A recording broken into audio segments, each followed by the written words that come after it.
अब तो थोड़ा थोड़ा आगे, थोड़ी दूरी रखो ना एक दूसरे, फिर ऐसे ऐसे करते रहोगे।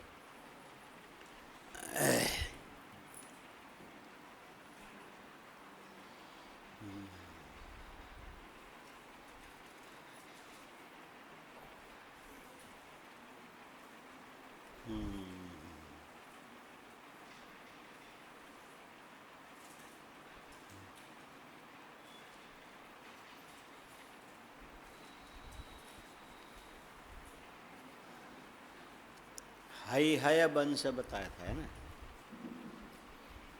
उसमें चित्रवर्मा नाम का राजा था, और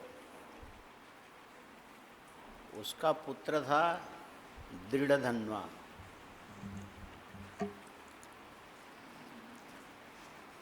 अब ये जो दृढ़धन्वा को लेके इन्होंने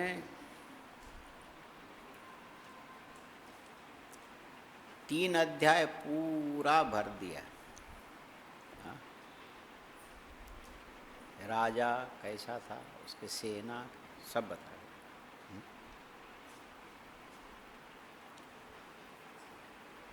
दृढ़धन्वा गुणैर्युक्त शांतो दांतो जितेन्द्रिय पुष्करावर्तकम नाम नगरम तस्य धीमतः।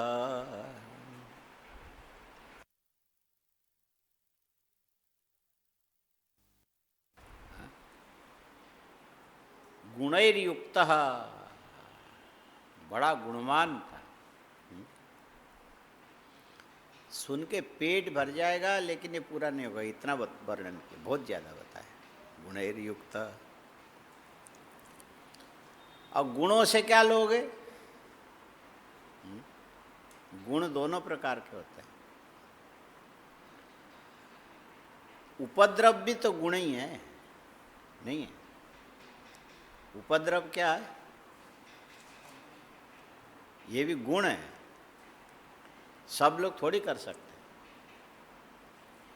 उपद्रव, सब लोग कर सकते हैं? हाँ? कोई मतलब नहीं, कोई लेना नहीं, कोई देना नहीं। हाँ? शरीर है 4.5-5 फुट का, ऊपर तारें चल रही है करीब 10 फुट के ऊपर, छलांग लगाया, पकड़ा और तोड़ दिया, कोई मतलब नहीं है। तो ये भी तो गुण है, सब लोग कर सकते हैं? कोई नहीं कर सकता। पर इसको ऐसा मानेंगे कि ये गुण होकर के भी अवगुण है। ये क्या है? गुण कैसे होने चाहिए? शांतो दांत जितेंद्रिय, सद्गुण ये है। हाँ? शांत। हाँ? संसार में कुछ भी होवे, बैठा है तो बैठा, शांत। आदमी तो बैठा रहेगा, मन बैठेगा कि नहीं बैठेगा? मन उछल कूद नहीं मचाएगा।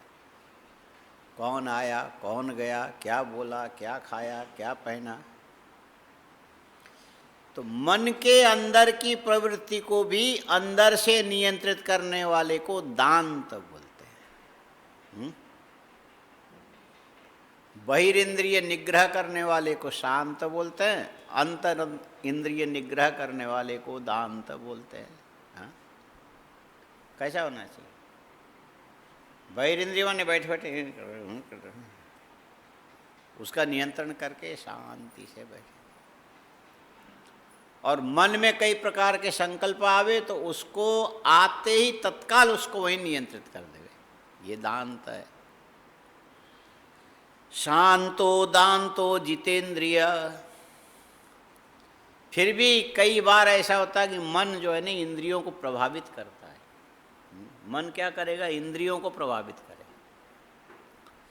दिखता नहीं है, दूसरे के कंधे पर बंदूक रख करके मन चलाता है। हाँ? मन क्या करता है? दूसरों के कंधों में बंदूक रख के चला जाता है। दोष लगेगा तो इसको लगेगा, हमको क्या है? मन यही काम करता है, आँखों के पीछे रह करके देखने की, रूप की लालसा जगा करके जीवात्मा को खड्डे में ले जाता है। हाँ? आँखों के पीछे रहेगा, कौन रहेगा? मन। ले जाएगा अनर्थ में, स्वयं तो दिखेगा नहीं। सीधी सी बात है, गालियां जब दोगे तो मुंह से दोगे कि किससे दोगे? जब मार खाओगे तो मुंह में खाओगे कि पीठ में खाओगे? हाँ? मार तो कहीं भी पड़ेगी, जहां उसको मौका मिला वहीं मारेगा, दांत भी टूट सकता है। लेकिन जिसने गालियां दी उस वाणी को कुछ होता है क्या? वो तो अंदर पड़ा है। हाँ? 32 दांतों के किले के अंदर रह के ये जो गालियां दे दी और मार खा रहा है वो बाहर वाला। तो ऐसे जो इंद्रिय और मन के संबंध को समझ करके इंद्रिय के साथ साथ न चले, उसको जीत करके अपने कंट्रोल में रखे, उसको बोलते हैं जितेंद्रिय। ये समझ में आया? उसको क्या बोलते हैं? शांतो दांतो जितेंद्रिय पुष्करावर्तकम नाम नगरम तस्य धीमता। उस राजा की जो नगरी थी पुष्करावर्तक। ऐसे पुष्करावर्तक एक मेघ का भी नाम है, सुना है कभी? मेघ, मेघ सुना है? मेघ माने बादल। ये कई प्रकार के मेघों में एक मेघ का नाम है पुष्करावर्तक।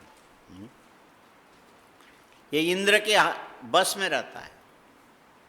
स्वर्ग में बहुत विशाल सरोवर बना के रखा। जब पूरे जगत का संहार करना होता तो इंद्र उसको खोल देता है, जाओ नीचे जाके इतने हिस्से को तुम बर्बाद करके आओ। हाँ? प्रलयकालीन मेघ को पुष्करावर्तक मेघ बोलते हैं। खंड प्रलय, पूरे प्रलय में तो इंद्र भी चला जाएगा, वो तो फिर शंकर जी के अधिकार में। पूरा प्रलय करना हो तो कौन करेगा? शंकर जी करेगा। और ये पृथ्वी को एक बार जमीन के नीचे पानी में डुबा के 100-200 साल रख के सब जब मर जाए उसके बाद फिर ऊपर उठाना हो, तो ये काम इंद्र का है। स्वर्ग में रह के पुष्करावर्तक मेघ के द्वारा ऐसा करता है। ये जो महाराष्ट्र में चूहे बहुत होते हैं, सब जगह होते हैं चूहे, यहाँ भी है महाराष्ट्र में, यहाँ भी चूहे बहुत। पर वो लोग लोहे के ऐसे तार की जाली बना के पकड़ने का साधन रखते हैं। तो एक पिंजड़े के अंदर 10, 12, 15 चूहे फंस जाते हैं। वो अलग अलग अलग अलग गेट बना के ऐसा हिसाब लगा कर।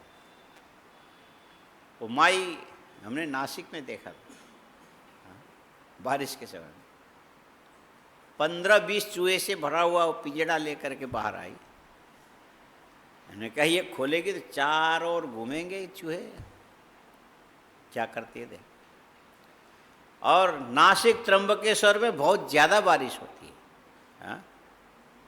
बोले 2 जगह है जिसमें बहुत ज़्यादा बारिश होती है। एक तो आसाम, कहाँ?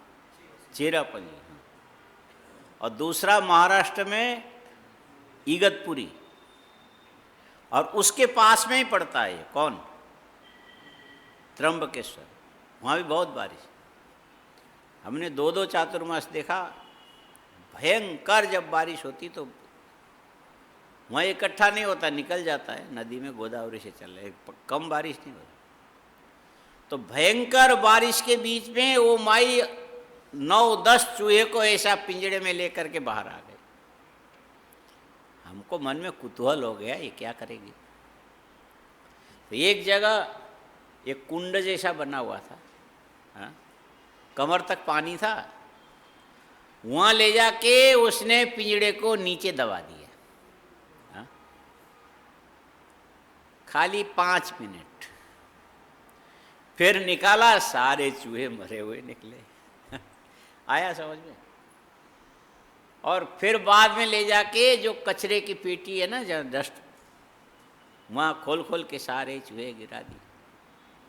चारों ओर से कौवे इकट्ठे हो गए, एक एक उठा के ले जाने में।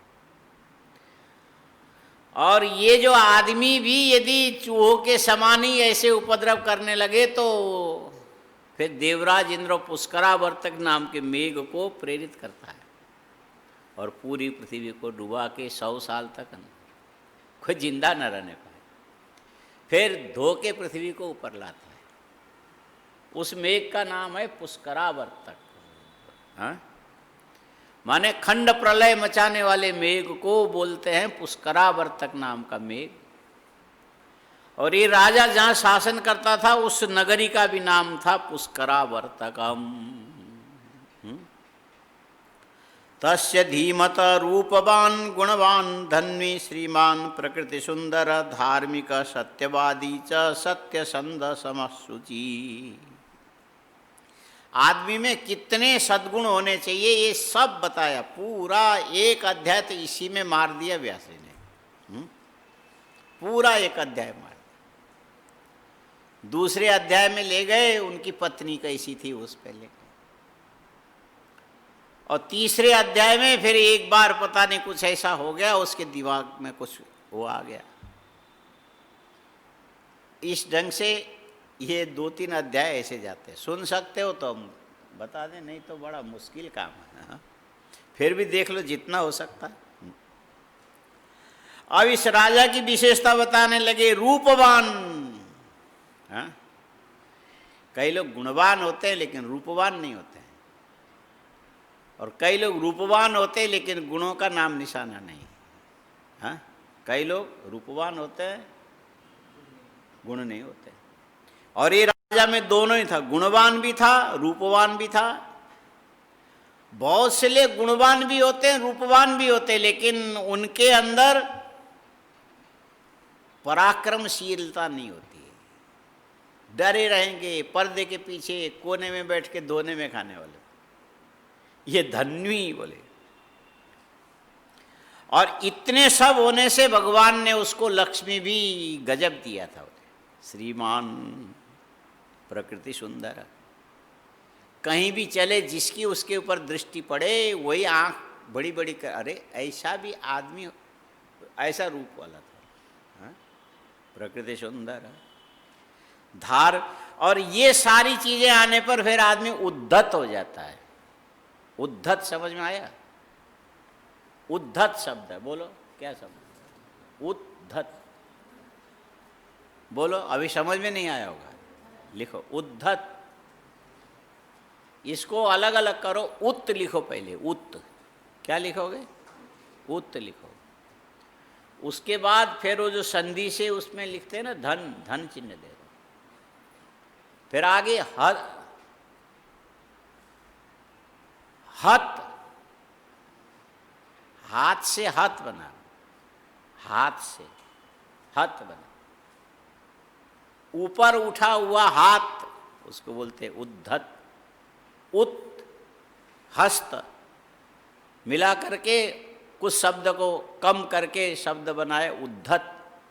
जैसे उद्दंड बोलते हैं ना, डंडा उठाए घूमता है, जो मौका मिले मारने का उसको उद्दंड बोलते हैं। हाँ? डंडा ऊपर उठा के मारने के लिए हमेशा घूमता रहता है, उसको उद्दंड। हाथ ऊपर उठाए रखता, जहाँ मौका मिले मारूंगा, उसको उद्धत बोलते। ऊपर उठा हुआ हाथ है जिसके। सीधी सी बात है, झगड़ालू बोलने से काम चलेगा। हाँ, क्या बोलना चाहिए? झगड़ालू। हाँ? आलूस प्रत्यय करके बनाते हैं झगड़ालू। हाँ? झगड़ालू ऐसे शब्द होता है, ईर्ष्यालू, झगड़ालू। हाँ? और भी कई शब्द बनते हैं इससे। अच्छा, इतने सारे गुण होने से आदमी में उद्धतपना आने से धर्म बुद्धि खत्म हो जाती है। सारी चीजें मनमाफी के यदि मिलने लग जाए तो आदमी ये बोलना शुरू करता, हम तो किसी को नहीं मानते जी। बिना माने सब कुछ मिल रहा, काय को मानने की जरूरत है। लेकिन इस पे ऐसा नहीं, बड़ा धर्मात्मा था बोले। और बहुत सारे धर्मात्मा ऐसे भी होते हैं कि धर्म तो करते हैं लेकिन झूठ बोलते हैं। हाँ? समझ में आ रहा है? धर्म का आचरण करते हैं, झूठ बोलते हैं, दोनों में फर्क है। सत्य बोलना अलग है, धर्म का आचरण करना अलग है। यज्ञ करना ये क्या है? धर्म है। और यज्ञ में देने के लिए द्रव्य चाहिए और साधन चाहिए, उसको इकट्ठा करने के लिए दूसरों से झूठ बोलता है। वहां देखो, धर्म के लिए झूठ भी तो बोल रहा है ना। हाँ? तो झूठ स्वतंत्र है और इधर धर्म क्या है? स्वतंत्र है। ठीक है, तुमने धर्म किया तो उसका फल भी मिलेगा, झूठ जो बोलोगे उसका भी फल तुमको मिलेगा। तो आदमी सोचता है कि हम इतने धर्म करते हैं, इतना फलाना करते हैं, झूठ बोल देंगे तो क्या पाप थोड़ी नहीं लगेगा। हाँ, ये भरोसा होता है। इसीलिए धार्मिक हो करके भी सभी सत्यवादी होवे कोई जरूरी नहीं है, झूठ भी बोल जाता है। लेकिन राजा में ये बात थी कि धर्म भी करता था और झूठ भी नहीं बोलता था, सत्य बोलता था, सत्यवादी। और सत्य बोलना अलग चीज है। हाँ बोलो, सत्य बोलना और सत्य संध अलग है। सत्य संध माने सत्य के साथ संबंध जोड़े रखना। यहां सत्य से परम सत्य अर्थ होता है, सत्य से परमात्मा। हाँ, सच्चित सुखात्मकम ब्रह्म का स्वरूप है। सच्चित सुखात्मक ब्रह्म है, उसका जो स्वरूप सत्ता है उसको सत्य बोलते हैं। और हमेशा मन से उसी के साथ संबंध बनाए रखना। परम सत्य का ही चिंतन निरंतर करता है, उससे अतिरिक्त और कोई बात मन में आने नहीं देता। इसको सत्य संध, सत्यवादी अलग है, सत्य संध अलग है। सत्य तत्व है, सत्य क्या है? उसके साथ जुड़ना, इसको सत्य संध बोलते हैं। ये कैसे जुड़ा जाएगा? सत्य के साथ विचार से जुड़ा जाता है। कैसे? हाँ, विचार करते करते करते असत्य को अलग करके जो बचा हुआ सत्य परमात्मा का स्वरूप है उसमें अपने मन को लगाए रखना, इसको सत्य संध बोलते हैं। और व्यवहार में झूठ न बोलना, इसको बोलते हैं, जब बोले तो सत्य बोलेगा, सत्यवादी, सत्य संध। ये गुण आने के बाद होना क्या चाहिए? बोले विषम नहीं होना चाहिए, सम होना चाहिए। क्या होना चाहिए? सम, समः। और सच में मनुष्य के मन के अंदर की जो पवित्रता समत्व में ही है। किसमें है? समत्व में ही उसकी पवित्रता। यदि समत्व गया तो फिर आदमी अपवित्र हो गया। समत्व गया तो बोले हॉस्पिटल में एक धनवान भी गया अपने लड़के को भर्ती करने के लिए और एक गरीब भी गया, और 2 बेड थे, दोनों को भर्ती कर लिया हॉस्पिटल वालों ने। जो धनवान था, हाँ, उसके पास साधन थे। अब बोले कि देखो इसमें अमुक अमुक प्रकार की कमी है, दोनों बच्चे में एक ही रोग है। रोग ये है कि शरीर में खून की मात्रा कम होने से शरीर पीला पीला सा पड़ गया, इसको ऐसे तत्व खिलाना चाहिए जिससे इसका रक्त बढ़े। अब वो बेचारे गरीब कहाँ से? हॉस्पिटल से जो मिले वही खिला। और बाजू में जो धनवान था वो क्या करे? सब चीज़ें ले बेटा, ये अनार के जूस पी ले, इससे ताकत आएगी, केला खा ले, दूध में कॉफ़ी मिला के पी ले। माने जो जिसके शरीर में खून की कमी हो उसके लिए ऐसे ही इलाज करते हैं। क्या करना चाहिए? अनार के जूस खून कम होने पर पीने वाले को अच्छा भी नहीं लगता है, मन नहीं करता। लेकिन जो केला है ना, केले को इलायची के दाने को पहले पीसना, हाँ, इलायची के दानों को पीसना और उसमें काला नमक मिलाना, और उसके बाद केले को छील करके उसके साथ मिला के खिला दो। हाँ, इससे शरीर के अंदर रक्तकण की वृद्धि जल्दी होती है। हाँ, केले में कैल्शियम भी होता है, और काला नमक जो कैल्शियम को हड्डी तक पहुंचाने का काम जल्दी करता है, लेकिन प्रेशर वाला हो तो न खावे तो बढ़ जाएगा। अच्छा, अब वो जो धनवान था समझने वाला, इसीलिए अपने बच्चे के लिए थोड़ी देर में केला, काला नमक, इलायची। और इलायची का एक गुण है, केला कितना भी खाओगे, इलायची खाओगे तो पच जाएगा। इसको यदि देखना हो तो कभी एक केला लेके और इलायची, छोटी इलायची के दाने को पीस करके उसको छील के उसके अंदर रख के देना और आले में रख दो। कल सुबह देखना वो केला गला हुआ मिलेगा। किससे? इलायची जो है ना केले को पकाता है, पचाता है। हाँ, इलायची क्या करता है? केले को पचाता है। इसीलिए जानकार आदमी कभी भी केलों के ढेर में इलायची नहीं रखता, जल्दी गल जाएगा, खत्म हो जाएगा। तो इलायची, काला नमक और साथ में दूध में कॉफ़ी मिला करके, बाजू में दूसरा बच्चा, कमी नहीं है, वो देख रहा है, और एक केला और आधा गिलास दूध हमको भी देते तो हमको भी ताकत आ जाती। और बोला, हाँ भाई हमें भी ये, हमारी माँ के पास पैसा नहीं है, तुमको क्यों दे, हम अपने बच्चे के लिए लाए। अरे भाई दुख तो दोनों में समान है कि नहीं है? हम अपनों के लिए करेंगे, दूसरों के लिए नहीं करेंगे। ये जो भाव है यही जीव के अंदर की अपवित्रता है। ये कोई नाले में डूब के अपवित्र बनता है ऐसा नहीं है। हाँ? अपवित्र नाले में डूबा के नहीं बनता है। कैसे बनेगा? आखिरी तुम्हारे पास सामर्थ्य है तो सबके लिए होना चाहिए ना। हाँ? लेकिन आदमी ऐसा नहीं करता, अपना पराया देखने लगता है। कुछ देना होगा तो चार ओर देखेगा, अपने नज़दीक का कौन है। हाँ? आजकल शिमला से सेव आ रहे हैं नए नए, टोकरी भर के रख दे और बांटने के लिए आपको बैठा दे, तो आप देखोगे यदि छोटा होगा तो कोई अपरिचित को दे दोगे, और कोई अपना आ गया तो उसमें से बड़ा नीचे से खोद गया। ये आदमी के अंदर की क्या है? अपवित्रता है, विषमत्व।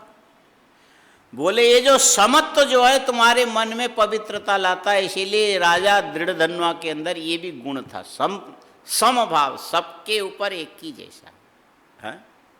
समशुचि वेद वेदांग धर्मज्ञो धनुर्वेद परायण। ये सारी चीज़ें कैसे समझोगे? ये सारी चीज़ें कहाँ से समझोगे?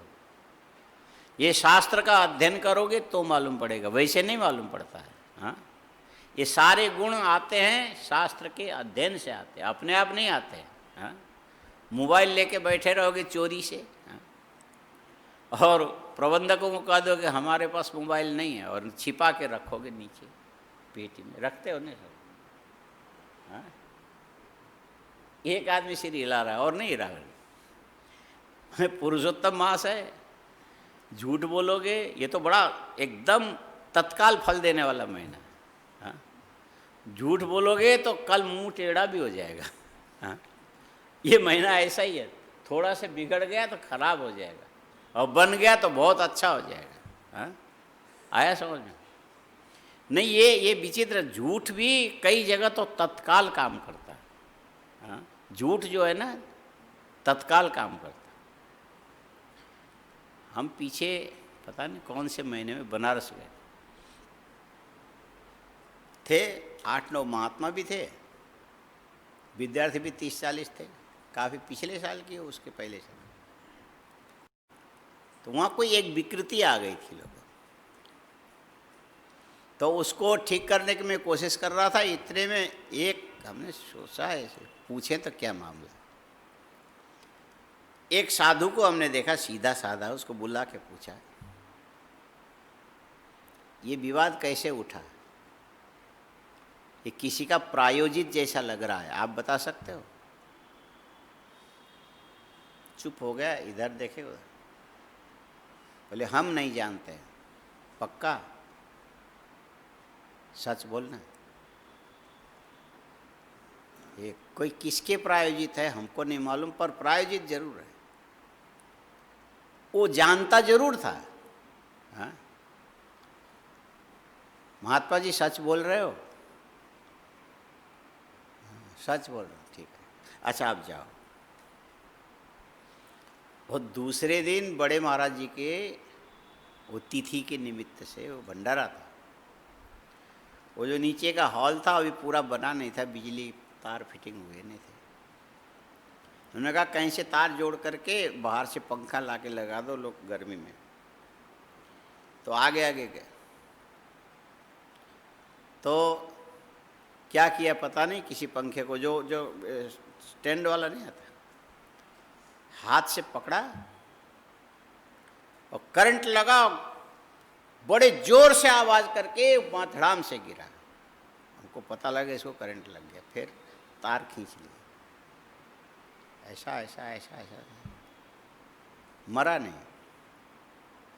हमने उसको कहा उठा के ले जाके कमरे में इसको लेटा दो, तो कुछ उसको ऐसा मारे वाला ठीक तो हो गया, लेकिन 3 दिन तक डर के मारे ऐसा घूमता। फिर हमने आगे कुछ बात नहीं किया, लेकिन मन अंदर से बोलने लगा ये झूठ बोल के गया था। आया समझ में?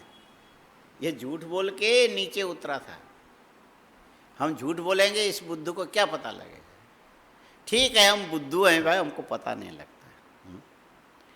लेकिन जो तुम सत्य के विरुद्ध आचरण करोगे, इसको स्पष्टतया सामने रखने वाला कोई और है। वो कौन हो सकता है? वो है 4 हाथ वाला। हाँ, ये काशी में दक्षिणामूर्ति मठ में ये घटनाएं एक बार नहीं कई बार घटी। सबसे बड़े महाराज जी के समय में वहाँ आत्मानंद जी कोठारी होते थे, बड़ा प्रसिद्ध है ये कहानी। और आश्रम में नियम है कि कोठारी कभी अपने चेले न बनावे, नहीं तो सम व्यवहार नहीं कर सकता। हाँ, आश्रम का नियम ये है कि कोठारी कभी चेले न बनाए, नहीं तो अपने चेलों का ही भरण पोषण करता रहेगा, दूसरों को ध्यान ही नहीं देगा। हाँ, माने दाल में यदि घी ऊपर तैरता होगा तो चेले से कहेगा तू पी, और नीचे वाला या तो जो खराब दूसरों को और अच्छा। स्वामी आत्मानंद जी बड़े यशस्वी थे, लेकिन एक ही गलती थी उनकी कि उन्होंने 1-2 को चेले बना लिए थे। हाँ? वो थे निजानंद और सुरेशानंद, दोनों चले गए अभी नहीं। निजानंद अच्छे महात्मा थे, लेकिन सुरेशानंद अपने। अच्छा, वहाँ जो भगवान दक्षिणामूर्ति की जो पूजा करते थे उस समय पैसे की बड़ी कमी थी। महीने में 3 रुपया उसको देते थे पूजा करने का। कितना? उस समय का 3 रुपया बहुत होता था। हाँ, महीने में 3 रुपये, और पूजा करे और कोठारी जी के और मंदिर पूछने के लिए क्या, एक बार पूछा और कपड़े फेंक दिया बाहर, माने बहुत सारा दुरुपयोग वो करे। वहाँ बहुत बड़े तपस्वी महात्मा थे, वो पीछे वो जो गुड़ मंडी के पीछे वाले मकान में रहते थे। उनकी आंखें चली गई थी, दिखाई नहीं देता था, लेकिन बड़े महाराज जी भी उनको बहुत आदर देते थे। तो हमने उस समय का बना हुआ दक्षिणामूर्ति के जो विधान है ना, वो अभी कहीं पुस्तक में मिला तो देखा। तो बड़े महाराज जी आश्रम के संस्थापक अध्यक्ष और प्रकाशानंद को उन्होंने उपाध्यक्ष बनाया। बहुत सम्माननीय महात्मा थे। उनका नियम था कि 2 ब्रह्मचारी को अपने पास रखते थे। उनके पास साधन भी था। उनका काम क्या था? बोले तुमको अच्छी तरह से चंदन घिसना है, और चंदन इतना होना चाहिए, इतना बड़ा गोला होना चाहिए, और सुबह 3 बजे उठ करके गंगा स्नान करने के लिए जाना, वहाँ से कमंडलू में जल ले करके विश्वनाथ मंदिर में और भगवान विश्वनाथ के ऊपर चंदन की थप्पी लगाना, और उसके ऊपर अक्षत, उसके ऊपर तिल, और उसके ऊपर ये जो पुष्प और बेलपत्ती रख के फिर ऊपर से भस्मी चढ़ाते। उनका अपना हिसाब था। कहीं कहीं पर ऐसा भी लिखा आता है कि भस्मी के ऊपर दूसरी चीज़ नहीं होना चाहिए, भस्मी सर्वोत्तम है, सबसे बाद में चढ़ाना। कहीं कहीं पर ऐसा भी कुछ चीज़ें वो सहन कर लेता है। भस्मी जो है ना, कुछ तिल को सहन करेगा। तिल को बोलते हैं कि भगवान नारायण के पसीने से उत्पन्न हुआ होने से, नारायण में भगवान शंकर में आपस में संबंध होने से भस्मी पर तिल चढ़ाओ, कोई हर्जा नहीं, लेकिन भस्मी पर अक्षत नहीं चढ़ाना, कुमकुम नहीं चढ़ाना। भस्मी सर्वोपरि है। हाँ, आया समझ में? भस्मी सर्वोपरि। ये जो कर्मकांड में भी छोटी छोटी जो बातें ध्यान रखने लायक होती है। देवताओं की पूजा करते हो, अभिषेक करते हो, शंकर जी के ऊपर जलधारा अच्छा है, दुग्ध धारा ये भी अच्छा है। और भगवान नारायण का यदि अभिषेक करना हो तो क्या करना? शंख के जल से अभिषेक करो। हाँ, शंख के जल, शंखोदक किसको प्रिय है? नारायण को। तुलसी पुष्प चंदन अक्षत रख के शंख के जल से भगवान के अभिषेक नारायण के करनी चाहिए, है ना। और यदि शालिग्राम की पूजा करोगे तो शंख के जल से ही अभिषेक करना चाहिए। कैसे करना? शंख के जल से। और भगवान शंकर को सीधे जलधारा से अभिषेक करो, हाँ। और ऐसे ऐसी छोटी छोटी खटकियाँ समझ के रखना चाहिए। दुर्गा को कभी भी दूर्वा न चढ़ावे, हाँ। दुर्गा देवी को कभी दूर्वा न चढ़ाए। और दुर्गा के नाम से हवन करना हो तो दूर्वा को घी में डुबा के आहुति दे सकते हो, लेकिन मूर्ति में दूर्वा नहीं चढ़ाना दुर्गा के ऊपर। आया समझ में? गणेश जी को चढ़ेगा, शंकर जी को चढ़ेगा, और देवता को दूर्वा मंगलमय है, लेकिन पता नहीं क्या कारण शास्त्र में निषेध किया, दुर्गा के ऊपर मत चढ़ाओ। ये सारे कर्मकांड की छोटी छोटी विधियां हैं। और जो प्रकाशानंद जी ये सब चीज़ों को मानते भी थे, जानते भी थे, करते भी थे, हाँ। 3 बजे निकले हुए, एक आदमी के हाथ पकड़ के, दिखाई तो देता नहीं था, दशाश्वमेध में स्नान करना, देवताओं का दर्शन करना, विश्वनाथ में जल चढ़ाना, उनको चंदन लगाना, 3-4 जगह थे उसको चंदन पूरा लगाने का। एकदम पतला जो चंदन चढ़ाओगे दारिद्र्य आएगा, हाँ। गाढ़ा चंदन देवता के ऊपर रखोगे उसमें लक्ष्मी की वृद्धि। ऐसे ऐसे सब शास्त्र को जानते भी थे, करते भी थे। करते करते अंत में मठ में आकर के दक्षिणामूर्ति भगवान के ललाट में वो चंदन बचा के लाते थे, लगा के उसके ऊपर अक्षत, फिर उसके ऊपर भस्मी। और ये कोठारी जी के जो चेले हैं वो पुजारी, वो बाजू में हाथ में लोटे में पानी लेके, जैसे उन्होंने चंदन लगाया पैर फेंक दिया, धुल गया। फिर अक्षत तो टिके ही नहीं। तो वो जो ब्रह्मचारी पास है उससे पूछा, ये पानी कौन फेंकता है रे? बोले कोठारी का चेला है, पुजारी बना है आजकल, वही फेंक रहा है। वो बाजू में खड़े होकर हंस रहा है, हाँ। आया समझ? ये सारी विकृतियां मन में होती है। आदमी को भगवान सही सलामत जन्म देता है, बाद में तुम फिर अनेक गुण एकत्र करते हो ना, बहुत सारी चीजें। अच्छा ठीक है, कोई बात नहीं, चल ब्रह्मचारी मेरे हाथ पकड़ के मुझे ले चल यहाँ से। चलते चलते पलट के भगवान दक्षिणामूर्ति को हाथ जोड़ा, मैंने 50 साल लगातार आपकी पूजा की, आपने कभी विघ्न नहीं आने दिया। मुझे लगता है कि मेरे से कोई गलती हुई, यहाँ पर मेरी पूजा स्वीकार नहीं कर रहे हो, हम आपको हैरान नहीं करेंगे। हे भगवान, हे दक्षिणामूर्ति, कल से मैं नहीं आऊँगा, हाँ। इतने बोल के वो पुजारी हंसने लगा, हाँ। यह ज़्यादा दिन नहीं उनको शरीर हो, सुरेशानंद ऐसा करना। अच्छा, ये जैसे अपने कमरे में गए और बैठ करके जप करने लगे, इतना जप करके ही फिर दूध पीते थे सुबह। वो जप पूरा करके माला रखते रखते हल्ला मच गया आश्रम में। हे हो गया, ये क्या हो गया? वही बात वही हुई, हाँ।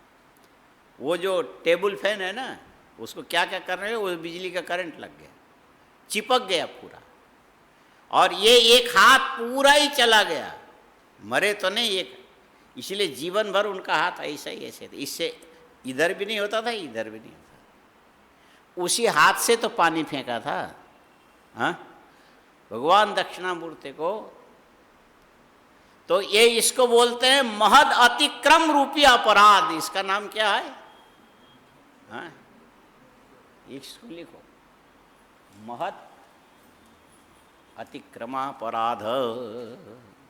इसको एक अपराध बोलते हैं, महत अतिक्रमापराध।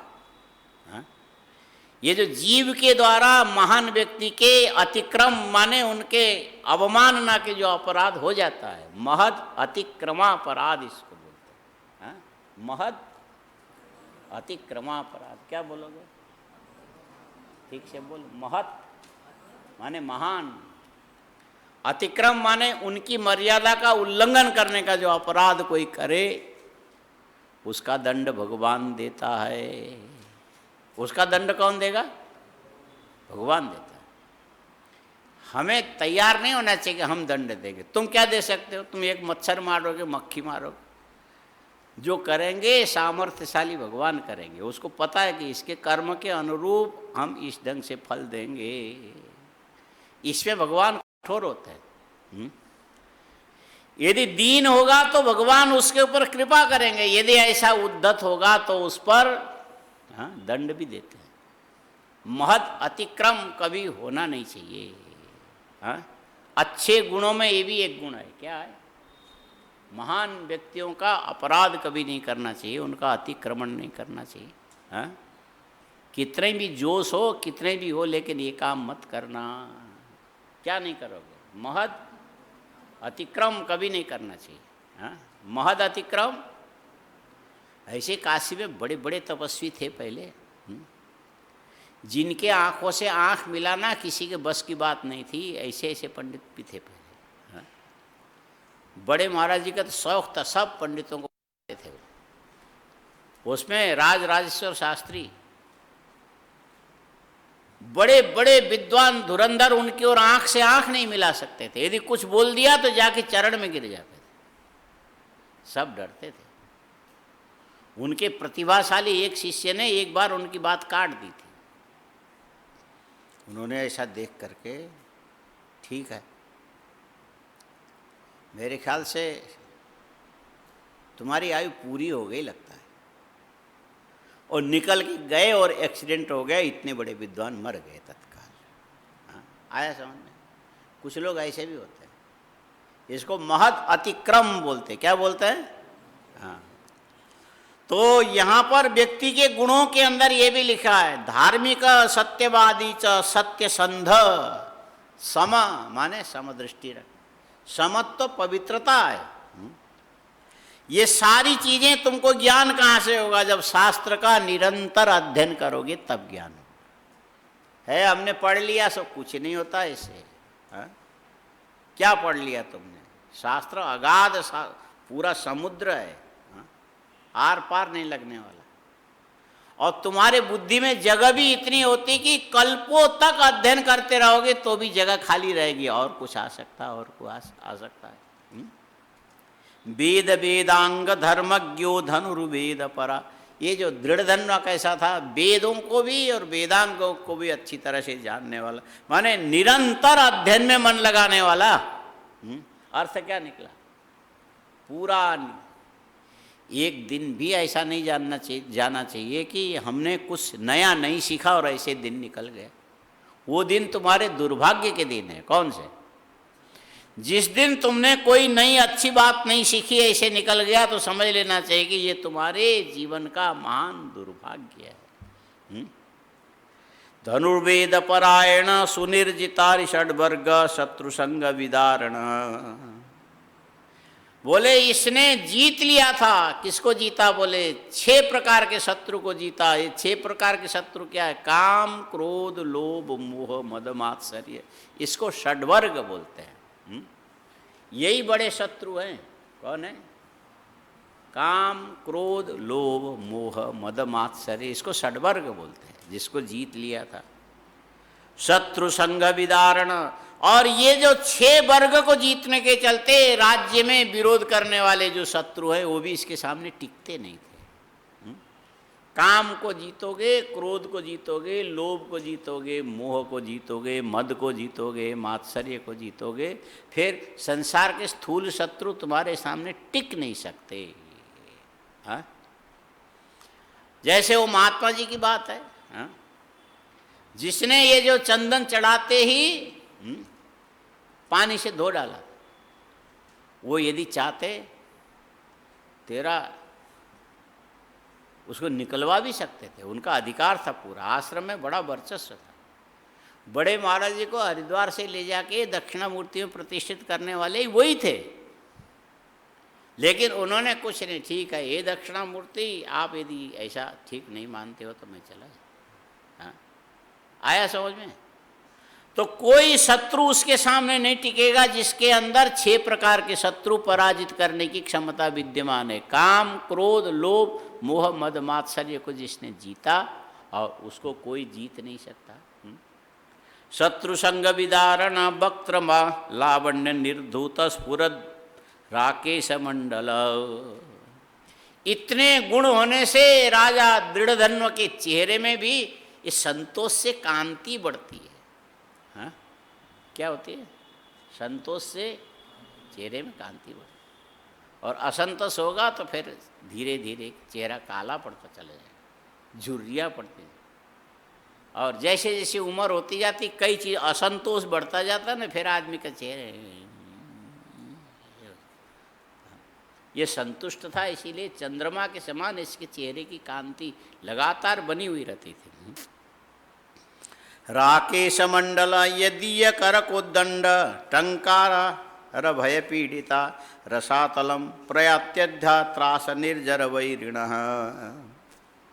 और उसके राज्य में कभी कभी दैत्य लोग आक्रमण करते थे, हाथ में धनुष लेकर के प्रत्यंचा को खींच के छोड़े तो उसकी आवाज के डर के मारे सारे दैत्य चले जाते थे, रसातल में जाके छिप जाते थे, माने उनकी भी हिम्मत नहीं होती थी।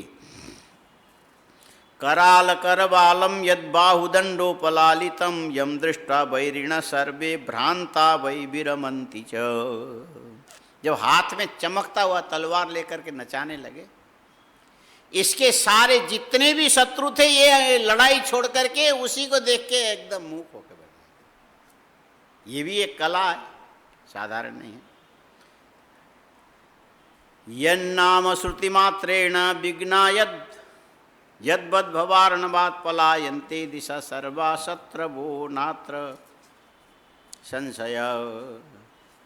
एक चीज है, तुम लोग बोलते भी होंगे, लाभस्तेषाम जयस्तेषाम कुतस्तेषाम पर येषाम इंदिवरश्यामो हृदयस्थो जनार्दन।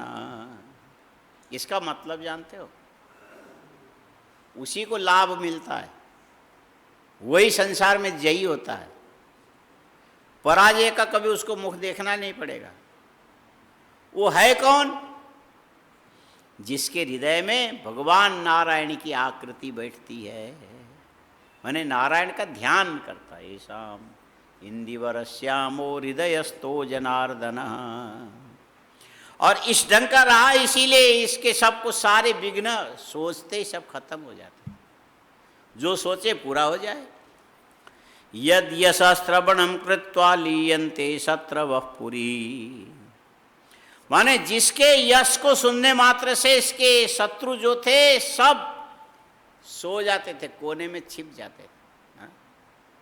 माने कोई प्रतिकार करने के लिए नहीं आता था। यह नाम श्रवण त्रासाद वदंती ही पुरस्त्रिय मध्य श्रवणम नास्ति दृढ़ धन्व निशास्तरी। और इसके शत्रु की पत्नियां ये बोलती थी कि राजा दृढ़धन्वा जब तक जिंदा रहेगा तब तक कोई हमारा नाम नहीं लेगा, लेंगे तो उसी के लेंगे। इतनी प्रसिद्धि, शत्रु भी ऐसा बोलने लगे। यत् प्रयाणोत्सवे नागा पाताल तलवासिना जायन्ते मारुताहार चिंता कुलित चेतस। कभी कभी ये बड़ी भारी सवारी लेकर के दुनिया में जुलूस लेकर निकलता था, और इसका पता पाताल में रहने वाले नाग लोग के नागों को पता लगता था। ये सब केवल हवा पी करके देखते थे कहीं इधर ना आ जाए। माने पाताल लोग के नाग भी डरने लग जाए, ऐसा इसका पराक्रम था। तुरंग स्यंदन गज पदाति पद सूर्णित रजोत्करे दिशाम रोध सूर्यमाच्छादयन्निव। पूरी सेना के साथ जब चलता था, उनके चलने से उड़ने वाले धूल से दिन में अंधेरा छा जाता था। कितनी बड़ी सेना रही होगी। यद यात्रावसरम श्रुत्वा गिरयोपि शशंकिरे तुरगाणाम पदाघातिर कर्ता त्रसरेणु न कर्ता त्रसरेणुताम। विशाल वाहिनी सेना उसकी थी। उसको लेके जब चलने लगे तो पर्वत घबरा जाए, ये यदि हमारी ओर सीधा आ गया तो इसके घोड़े के खुर पड़ने से हम लोग धूल धूल बन करके बिखर जाएंगे। पर्वतों को भी डराने वाला कैसा था ये देखो। व्यास जी ने गजब वर्णन किया। यदि यात्रा वसरम भूराज्यम शासति प्रभो लोका आनंद संयुक्ता बभूभु, और उसके राज्य शासन में भगवान राम के राम राज्य के जैसा ही था। सब लोगों को खाने को पूरा, पीने को पूरा, रखने को पूरा, कल करने जो धर्माचरण करो तो सब साधन संपन्न। सब कोई भी पुत्र पौत्र आदि के न रहने के दुख से दुखी नहीं थे। सब उन्हें ऐसा पुण्यात्मा राजा था। वांछा वितरणाचासो बभो चिंतामणि यथा जगत रंजनशीलेन सीतांशुरिवचा बभो। और किसी की इच्छा कहीं कुंठित होवे और राजा के पास पहुंचे तो हर एक की इच्छा पूरी कर दे। ले भाई तुमको क्या चाहिए, तुमको और कुछ हो तो बोलो, दुखी मत होना। हाँ, ऐसा राजा था। और लोग ऐसा मानते थे कि ये आदमी नहीं है, ये चिंतामणि है। चिंतामणि, हाँ क्या है ये? चिंतामणि है। हाँ? माने नाम केवल नहीं है, चिंतामणि के समान हर एक की इच्छाएं पूरी कर देता था। और इसके सभा में रहने वालों को ऐसा लगता है कि हम चंद्रलोक के पास बैठे हैं। जैसे चंद्रमा को देख के सबको आनंद आता है, इसको भी देख के ऐसे आनंद आवे। कैसा विचित्र था। कुबेर इव कोशाद्य क्षमया पृथ्वीपति हरिभक्ति युतो नित्यम गांभीर्ये जित सागर। धन संपत्ति कितनी थी? बोले कुबेर के समान था। और संपत्ति आने पर आदमी किसी पर क्षमा करता है क्या? हाँ? आया समझ में? यदि धन नहीं होगा तो आराम से चलोगे जमीन देख के, यदि होगा तो कौन है, किधर है? हाँ? गली छोटी, मैं बड़ा, गांव का रास्ता किधर? हाँ? ये अंदर से आदमी ऐसा हो जाता है। हाँ?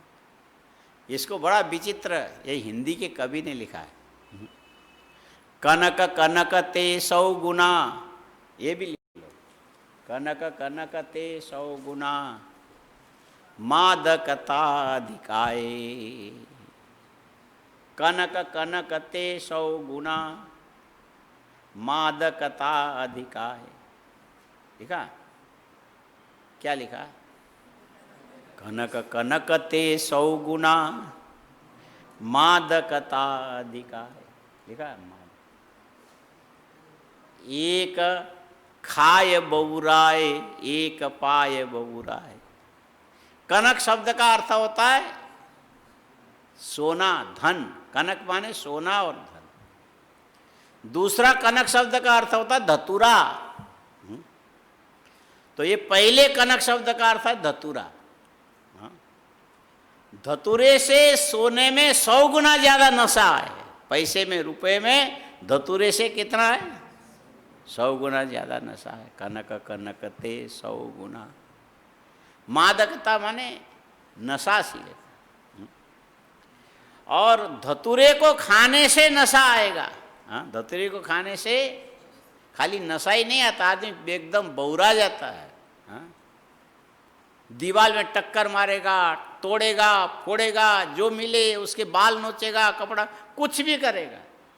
धतूरा खाने के बाद ऐसा होता है। और यदि पैसा आ गया तो खाली आने से ही नशा चढ़ता है। हाँ? खाने की जरूरत नहीं। एक खाए बबूराय माने पागल हो। ये बबूराय, ये जो शब्द है, यही जाके बावला बनता है उधर। हाँ? एक पाए बबूराय। धन मिले तो आदमी पागल हो जाएगा। यदि धन कम हो तो समझना भगवान की बड़ी कृपा है। भगवान से पूछा नारद जी ने, अच्छा आप जब खुश होते हो उससे पहले कैसे पहचानना चाहिए कि आप प्रसन्न हो रहे हो? भगवान ने कहा, मैं यदि खुश होता हूं तो मैं अपने भक्तों की संपत्ति को धीरे धीरे धीरे धीरे करके कम कर देता हूं। जब बिल्कुल निष्किंचन हो जाएगा तब मैं उसको हृदय से लगाता हूं। हाँ? हरिष्ये तद्धनम सनई। और ये समझो कि हमने यदि किसी के वैभव को बढ़ाया तो हम उसको दूर रखना चाहते हैं। मेरे नज़दीक लायक आदमी नहीं है। आया समझ? तो कुबेर के समान कोषाढ्य होने पर आदमी क्षमाशील नहीं होता है, उद्दंड होता है, उद्धत होता है। लेकिन राजा दृढ़धन्वा की ये विशेषता थी कि इतने कुबेर के समान धनवान होकर के भी पृथ्वी के समान क्षमाशील था। हाँ? सबको क्षमा करने की क्षमता, और लड़ने मरने वाला इतना बड़ा वीर नहीं जितना कि दूसरे के अपराध को क्षमा करने की क्षमता हृदय। सब लोग क्षमा नहीं कर सकते हैं, ये सबसे बड़ा गुण है। हाँ? क्षमा करना सबसे बड़ा गुण है। हरिभक्ति युतो नित्यम गांभीर्ये जित सागर।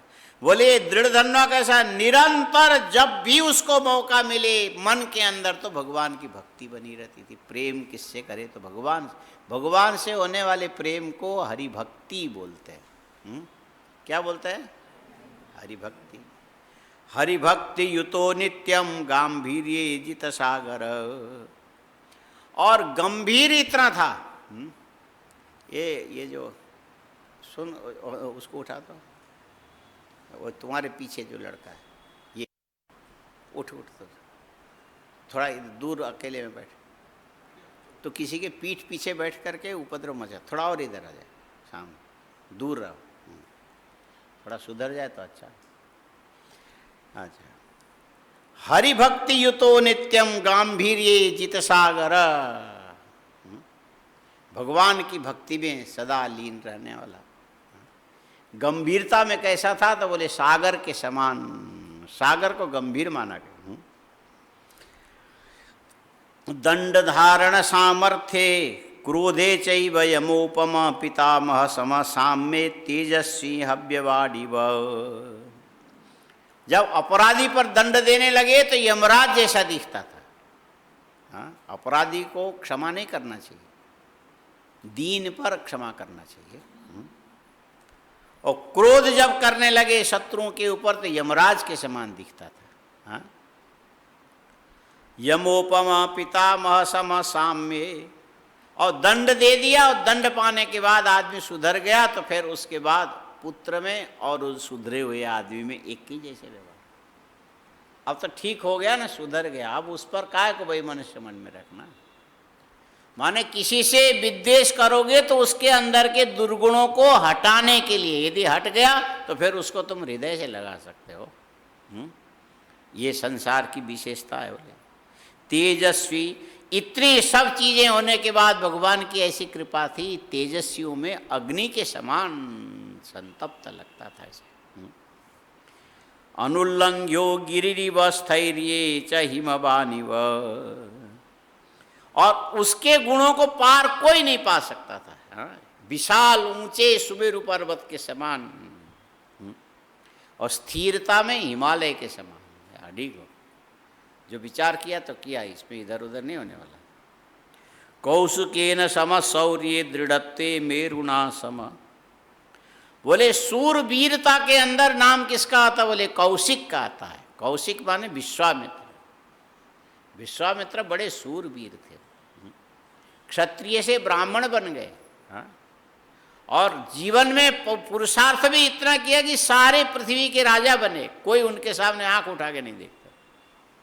जब वशिष्ठ से ब्रह्म तेज से पराजित हुए तो उन्होंने इतना भयंकर तप किया, और अंत में वशिष्ठ को कहना पड़ा आप ब्रह्मर्षि बन गए। माने मैं अपने उद्देश्य को पूरा करके रहूंगा चाहे सारी दुनिया उलट जाए। इस प्रकार का दृढ़ भाव जिसके अंदर होवे उसी को सूर बोलते हैं। शौर्ये दृढ़त्वे मेरुणा सम ब्रह्मोपदेशे निपुण। और कभी कभी वो राजा क्या करता था, ब्रह्म ज्ञान की उपदेश देने बैठ जाता था। तब कैसा लगता था? ऐसा लगे कि मानो वाचस्पति बृहस्पति बोल रहे हो। वाणी भी उसकी ऐसी थी। साक्षात वाचस्पतिर यथा स्वकीय रूप लावण्य मूर्तिमान। और सारी चीजें मिला करके देखो तो ऐसा लगता था मानो ये जो भगवान कामदेव नारायण का एक दूसरा रूप है। हाँ? कामस्तु वासुदेवांश प्रागरुद्र प्रागदग्ध रुद्र, ऐसा कुछ है। ये कामदेव जो है ना, भगवान वासुदेव का पुत्र है। कुछ उपद्रव मचाया था, भगवान शंकर ने जला दिया था, जला दिया तो फिर दोबारा भगवान शंकर के पुत्र बन के प्रद्युम्न बन के उत्पन्न हो गया दोबारा। हाँ? कामस्तु वासुदेवांशो प्राग्दग्ध रुद्रमन्युना, ऐसा रुद्रमन्यु माने रुद्र के क्रोध से जला। और कामदेव कहते सर्व सब प्रकार से सुंदर होता है। ये राजा भी ऐसे ही था, बोले मन्मथ ससौंदर्याति बाहुल्यान्मानिनी। अब त्रैलोक्य भाग्यद श्रीमान कौसल्या नंदनो यथा सत्यपास विनीतात्मा हरिश्चंद्र इवा। बोले पूरे दुनिया में सबको अभयदान देने वालों में भगवान राम के समान था। भगवान राम की प्रसिद्धि किसमें है? सबको अभयदान देने। हनुमान जी गए लंका में, जला दिया। हनुमान जी कहाँ गए? लंका, जला दिया। एक कवि ने रामायण को बड़ा अच्छा ढंग से वर्णन किया। हाँ? उसको चंपू रामायण बोलते हैं। हाँ? गद्य पद्यमयी चंपू रामायण। उन्होंने कहा कि हनुमान जी गए, बड़े शक्तिशाली थे, लंका में चले गए। सब कुछ ठीक ठाक चल रहा था, जब सीता जी को देखा बड़े दुखी हैं, तो ये अंदर से बड़े गुस्से में आ गए। या शोक बन्हे जनकात्मजाया, और उनके शोक रूपी अग्नि को अपने हृदय के अंदर लिया। उसको लेके रावण के उसमें सभा में चले गए और अपनी पूंछ फैला दी। और विभीषण ने समझा दिया ये राम का दूत है, इसके पूंछ को जला दो। रावण ने कहा ठीक कहता है, ठीक कहता है।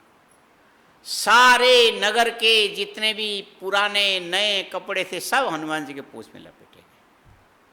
हनुमान जी पूंछ कम ही नहीं करे, जितना कपड़े लेके आए पूंछ थोड़ा और बढ़ा दे, और लेके आए और बढ़ा दे, और लेके आए। सारे लंका के कपड़े खत्म हो गए, तेल खत्म हो गए, घी खत्म हो गए। हाँ? और ये बढ़ाते जा रहे हैं, बढ़ाते जा रहे हैं। हनुमान जी खुश थे। हाँ?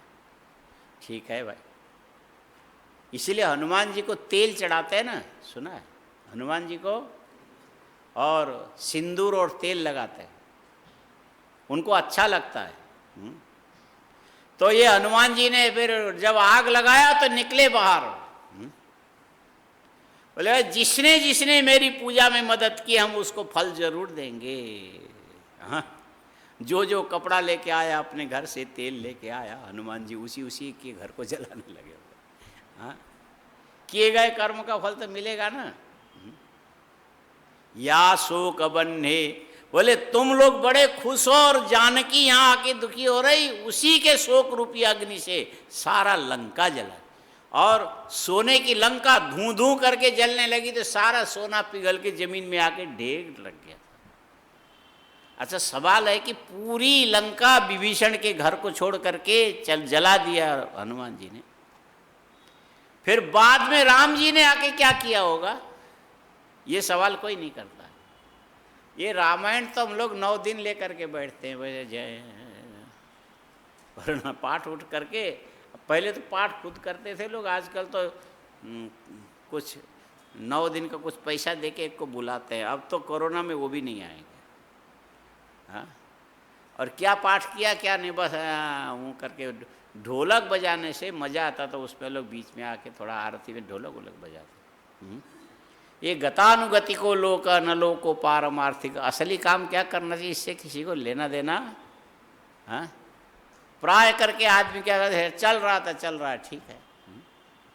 और जब रामायण की बात अच्छी तरह से समझते हो तो ये सोचना कि जब हनुमान जी ने सारा लंका जला दिया तो फिर राम जी ने आगे क्या किया होगा। बोले भवन भवन जल गए, बाकी लोग भाग गए जितने रहने वाले। और रावण का ऐश्वर्य ऐसा था कि उसने विश्वकर्मा को उसी समय बुलाया।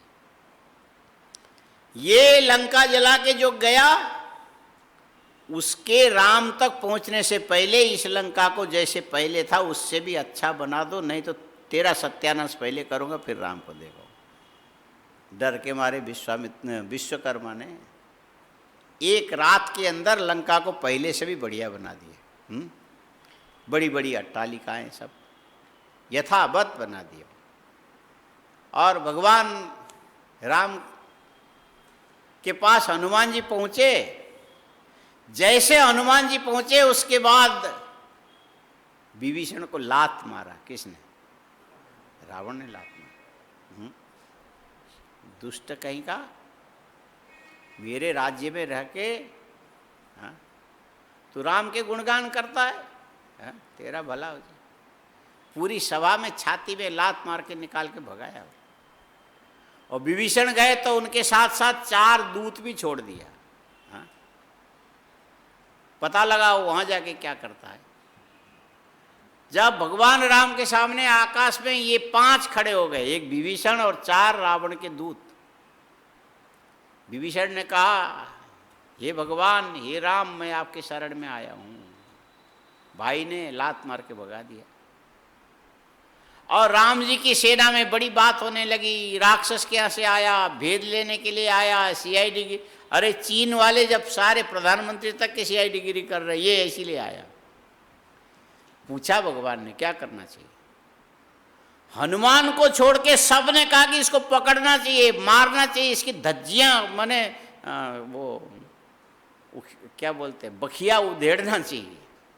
ये शत्रु है। बखिया उधेड़ना जानते हो? नहीं जानते? बखिया उधेड़ना माने जीते जी चमड़ी को निकाल देना। हाँ, चाकू से चमड़ी को बखिया उधेड़ना बोलते। बखिया माने चमड़ी। अच्छा, अब हनुमान जी ने कुछ नहीं कहा। अच्छा, विभीषण कहते मैं आपके मित्र बन करके आपके शरण में आया हूं। जाम्बवान ने कुछ और कहा, सुग्रीव ने कुछ और कहा। हनुमान जी से पूछा, तुम क्यों चुप हो, बोलो। बोले हम चुप इसीलिए है कि हम जानते हैं आपका व्रत क्या है। आप अपने व्रत को छोड़ोगे नहीं, फिर हमारे कहने का क्या मतलब। होना तो वही है जो आप कहोगे। और भगवान राम ने कहा कि सुग्रीव, जाम्बवान, अपने अपने ढंग से तुमने अच्छी सलाह दी, हम मानते हैं इसको। और अपने मंत्रियों की सलाह माननी चाहिए। शत्रु पक्ष से आए तो उस पर संशय भी करना चाहिए। लेकिन एक बात है, मेरा नियम है, चाहे कोई कैसा भी शत्रु क्यों ना आवे, मैं आपके शरण में आया ऐसा बोलते ही पूरी दुनिया से उसको मैं निर्भय कर देता हूं। हाँ? अभयम सर्वभूतेभ्यो ददामि तद्व्रत, ये मेरा व्रत है।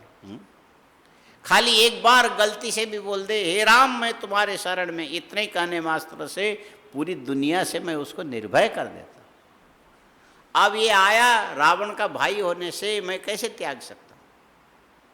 ससम्मान बुला के लाओ, ससम्मान बुला के लाओ। और भगवान ने छाती से लगाया और कई बातें की, उसके बाद बैठाया, बाद में बोल दिया, जाओ विभीषण, रावण तो मरने वाला है, हम उसको मारेंगे, जिंदा नहीं छोड़ेंगे।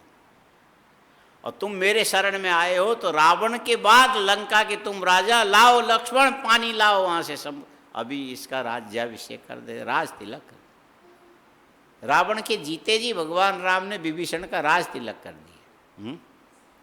माने शरण में आने वाले को अभयदान देने वाले में पूरे त्रैलोक्य में किसी को भी अभयदान दे सकते। इसे राम के समान राजा दृढ़ धन्वा था। हाँ, सब मिला के व्यास जी को तो किसी न किसी के अच्छे गुणों का वर्णन ही करना था। और क्या, कौसल्या नंदनो यथा सत्यपाश विनीतात्मा। और एक बार बोल दिया, इसको पूरा करना है, सत्य को पालन करने में ये राजा हरिश्चंद्र के समान। हरिश्चंद्र इवा पर सदा स्वधर्म निरत शिवी औषि नरो यथा। अपने धर्म के पालन करने में लगे रहने वालों में शिवी के समान राजा शिवी थे। त्रेतायाम ये न भूपे न कालकृत समकृत। और बोले त्रेता युग में ये था। कौन? दृढ़ धन्वा कब था? लेकिन इसने अपने सच्चरित्र और अच्छे शासन के द्वारा त्रेता युग को सत्य युग के बराबर बना दिया था। काल त्रे कृत समकृत, कृत माने सत्य होता है। कस्तेन समता मेति प्रतिरूपो न कश्चन प्राकृतिर विकृतिर यज्ञ स्थापित पितर्पितो गरुड़ध्वज। व्यास जी कहने लगे उसके समान कोई राजा आज तक न हुआ न आगे होने वाला है। हाँ? ऐसे यज्ञ दो प्रकार का होता है, प्रकृति याग और विकृति याग। ये नहीं समझोगे, प्रकृति याग और विकृति याग। याज प्रयाज अनुयाज, ये जो भेद है ना, ये विकृति है और यज्ञ प्रकृति है। अंगी को प्रकृति बोलते हैं, अंग को विकृति बोलते हैं। माने अंग सहित विधि पूर्वक सारे यज्ञ को संपादित करने वालों में ये राजा कैसा था? बोले इसके साथ किसी की तुलना ही नहीं की जा सकती, इतने बड़े यज्ञ उसके विधि के जानने वाला था। और ऐसे दिव्य यज्ञ के द्वारा भगवान नारायण को भी इसने तृप्त कर लिया था, खुश हो गए थे नारायण। ऐसा राजा आज तक कोई हुआ नहीं। अत्युग्र कीर्तिमान धन्वी कार्तवीर्य युवा पर यस्मिन् राजनिलोकेशु भ्रम कूप घटेश्वभूत। बोले बड़ा उग्र धनुषधारी वीर था, अधर्मियों को सहन नहीं करता था। और संसार में उसके राज्य में कोई भी भ्रम में नहीं रहते थे, सबको यथार्थ ज्ञान होता था। भ्रम कहाँ चला गया? बोले कुएं के अंदर गिरे हुए घड़े के अंदर अंधकार बन के पड़ा रहा। आदमी के दिमाग में भ्रम नाम की चीज नहीं थी, सब ज्ञानवान। राजा का अपना प्रभाव होता है। हार सुललनुत्तुंग कुड्मल भूषण रोषक कामिन्या प्रेम जो न तु वैरज।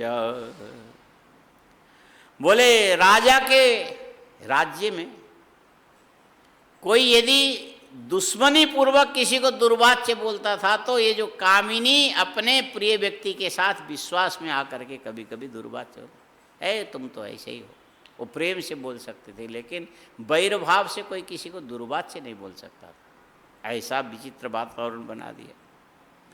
अच्छा, ये जो वंचना नाम की जो चीज़ है केवल पुस्तकों में लिखा रह गया, लेकिन कोई किसी से वंचना नहीं करता, धोखा नहीं देता था। हाँ, किसी को धोखा न देवे। काठिन्यम नास्तिकत्वम च स्वल्प भाग्यम दरिद्रता भूत हिंसा परद्रोह परदार रति क्रोधी मालिन्यम मत्सरोत्यर्थम चौर्यम दस्युत्वजाड्यता पैशून्यम कलह क्रोधो अनपत्यत्व परार्थना। मनुष्य में कठिनता नहीं थी, नास्तिकता नहीं थी, अभागे नहीं रहते थे उसके राज्य में। हाँ? दरिद्रता नहीं थी, कोई प्राणियों की हिंसा नहीं करता था, किसी से द्रोह नहीं करता था, दुराचार में कोई नहीं रहते थे, कोई क्रुद्ध भी नहीं होता था। ऐसा उसने शासन किया। और कोई मलिन ऐसा गंदगी वाला भी नहीं होता था। मालिन्यम मत्सरोत्यर्थम चौर्यम दस्युत्वजाड्यता पैशून्यम कलह क्रोधो अनपत्यत्वम परार्थना। अनार्यत्वम निर्गुणत्वम लोलुपत्वम अरातिता तृष्णाम दम्भश्च कापट्यम कार्पण्यम अरिसेवनम। माने सब बहुत सारे दुर्गुण दिखाया उसके राज्य में। राजा में तो जाने दो, प्रजा में भी नहीं थी। ऐसा दिव्य राज्य करने वाला। राजीव नेत्रस्य सूरस्य दृढ़धन्वन गुणान वर्णित। और इतना सब वर्णन करके बोलने लगे। व्यास जी कहते उसके गुणों का हम वर्णन नहीं कर सकते, इतना ज्यादा है, हमारे अंदर शक्ति नहीं है, हार गए, हाथ उठा दिया। तस्य राष्ट्रे हरिभक्ति युते शुभे हरिभक्ति युतान्नेव दिना न्यायांति यांति च। हर व्यक्ति के जीवन कैसे बीतता था? भगवान के भक्ति में जाता था। राजा अच्छा हो तो प्रजा भी अच्छी हो। पुष्करावर्तक नाम पुरम सर्व समृद्धि वन यस्मिन् वसति मेधावी दृढ़धन्वा। और जिस पुष्करावर्तक नाम के नगर के अंदर सारी समृद्धि से युक्त राजा मेधावी दृढ़धन्वा रहता था। बोले लोग स्वर्गलोक का नाम लेना भूल गए, पृथ्वी को ही स्वर्ग बना दिया। हमको स्वर्ग नहीं जाना, दृढ़धन्वा के राजा में राज्य में दोबारा आना है। उससे ज्यादा सुख यहाँ स्वर्ग में क्या मिलेगा? श्रीखंडा मोद पानीय सिक्त मार्गा च। बोले उसके राज्य में जिधर भी जाओ उधर चंदन की सुगंधि युक्त जल के द्वारा सड़कें सींची जाती थी, जहां जाओ उधर ही सुगंधि। विचित्र विकसन पुष्प दामाभिस्तुति मंडिता, चाहे नगर हो चाहे द्वार हो, बड़े अच्छे अच्छे फूलों से सदा सजाया जाता था, उत्सवे उत्सव चलता था। रम्याणि रम्य रामाभि आवृतानि सहस्रशयस्यां भान्ति चतुर्दिक्षु गोपुरद्वार रोचिष स्वर्णं कोला कपाटेषु खचितानैकशुभा द्वारेषु क्षन्नद्धा सुभटा कोटिशस्थिता। उसके बड़े बड़े दरवाजे सोने के, सोने के दरवाजे, और उसमें सोने के ऊपर ही कारीगरी की गई, सोने के ऊपर ही कारीगरी। दिव्य बादित्र निर्घोष बधिरीकृत दिग्गजा सौवर्णे राजते शुभ्रे सुधावद्वलयैर्बरै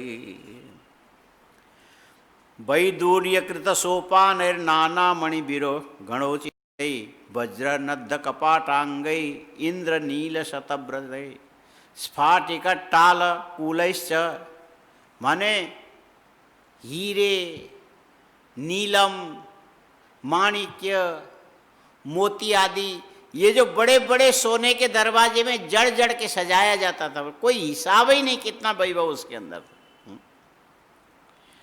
और कई जगह नीचे के फर्श में ये जो माणिक्य है ना, उसको कारीगर ऐसा बना करके नीचे लगा देते थे, और तोता उसको अनार का फल मान करके आगे चोंच मारता था। हाँ, पता नहीं कैसे कैसे वर्णन किया, देखो।